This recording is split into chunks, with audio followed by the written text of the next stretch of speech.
Misli Premier Liqasının startına ciddi hazırlıqlar gedir. Yeni mövsüm öncəsi qaydalarla bağlı bir sıra dəyişikliklər olub. 2026-27-ci illər mövsümündə də ölkə çempionatının bütün oyunlarını izləyicilərə canlı yayımlayacaq. CBC Sport telekanalının ofisində AFFA Hakimlər Komitəsinin sədri Rəhim Həsənov və VAR üzrə təlimatçı Murad İlqazın iştirakı ilə seminar keçirilib. Tədbirdə CBC Sportun şərhçiləri, aparıcıları və müxbirləri iştirak ediblər. Türkiyəli mütəxəssis yeni qayda dəyişiklikləri və seminar barədə fikirlərini CBC Sport'la bölüşüb. Dünya Kupası'ndan sonra video yardımcı hakemlik konusunda pek çok değişiklik oldu. Bu değişiklikleri biz de Azerbaycan Futbol Federasyonu'na bağlı hakemlerimize aktardık. Bunlar temel olarak en önemlisi ikinci sarı kart bugüne kadar biliyorsunuz incelenmiyordu. Artık ikinci sarı kart da incelenmeye başlandı. İkinci önemli konu kimlik karıştırılmasıyla ilgili olaylardı.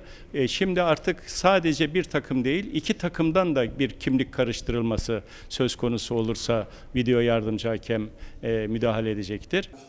AFFA Hakimlər Komitəsinin sədri Rəhim Həsənov hakimlərin yeni mövsümə hazırlığı barədə danışıb. Biz avqustun 1-dən 5-nə kimi təlim məşq toplanışımız oldu və həmən təlim məşq toplanışında əsas istiqamət qaydaların yenilikləri və UEFA bizə göndərilən təlimatları hakimlərə çatdırmaq idi.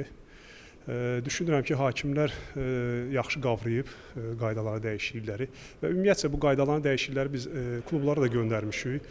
CBC Sportun şərhçisi Fərid Ramazanov seminarla bağlı təəssüratlarını dilə gətirib. Çox gözəl seminar idi əslində və futbolda təyin olunmuş, müəyyən olunmuş yeni qaydaların mənimsənməsi, bunların həm biz tərəfindən, şərhçilər tərəfindən, biz tərəfindən öyrənilməsi və daha sonra da təbii ki, ictimaiyyətə düzgün formada tanıdılması, bölüşdürülməsi mənasında olduqca önəmli idi. Ümidvaram ki, davamlı olar. Hər mövsümün əvvəlində bizim belə görüşlərimiz olur. Futbolda biz bilirik ki, daim yeniliklər var, daim yeni qaydalarda dəyişikliklər olur. Ona görə də həqiqətən də çox gözəl düşünülmüş bir layihə idi, seminarda. Hər kəsə təşəkkür edirəm. Qeyd edək ki, Misli Premier Liqasında 2026-27-ci illər mövsümü avqustun 14-də start götürəcək.